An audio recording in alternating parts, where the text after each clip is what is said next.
வணக்கத்தினை தெரிவித்துக் கொள்வதில் மகிழ்ச்சி அடைகின்றேன். இன்றைய தவக்கால சிந்தனை துளி என்னவென்றால், பெரியவர்களோடு உரையாடுவது, உறவாடுவது, அவர்களோடு கதைப்பது. இதற்கு ஒரு சிறிய உதாரணம். டேவிட் என்கின்ற ஒரு சிறுவன் இருந்தான். ஆலமரத்தடியில் அமர்ந்திருந்த பெரியவர்களை பார்க்கின்றான்.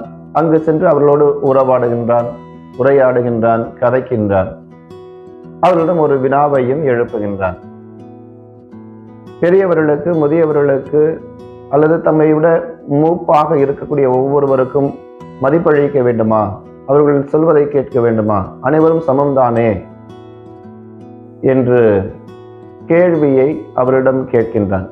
ஒருவர் ஒரு விதையை எடுத்து கொடுத்து இவராக ஒரு விளக்கத்தை கொடுக்கிறார். இந்த விதையை நீ இப்பொழுதே நட்டாய் என்றால் நாளை உடனே நீ அறுவடை செய்ய முடியுமா? அல்லது அந்த செடி வளருவதை நீ காண்பாயா? அல்லது அது பலன் தருவதை காண்பாயா? அல்லது அது காய் கனி தருவதை நீ பெற முடியுமா? முடியாது என்கின்றான்.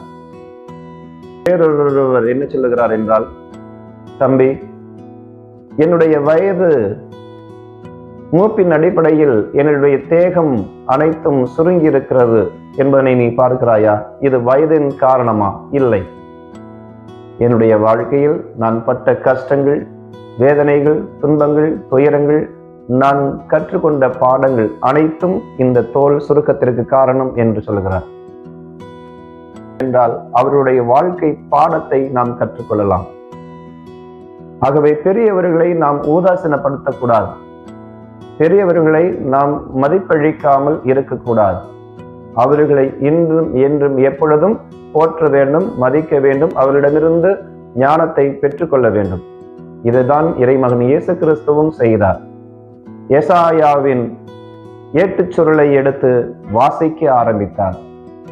எசாயாவின் ஏட்டுச்சுருளை எடுத்து வாசிக்க ஆரம்பித்தார் என்று சொல்லுவது, எசாயாவினுடைய முதுபெரும் தந்தையர்களாக இருக்கக்கூடிய அவருடைய அறிவுரையையும் மக்களுக்கு எடுத்து காண்பித்தார். அவர் போதனையையும் ஏற்றுக்கொண்டார், அவர் போதனையையும் கற்றுக்கொண்டார்.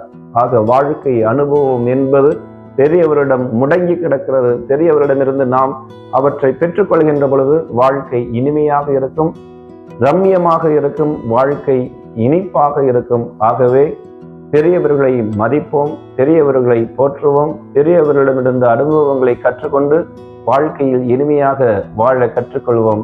இன்றைய நாள் இனிதாக அமையட்டும். வாழ்த்துக்கள்.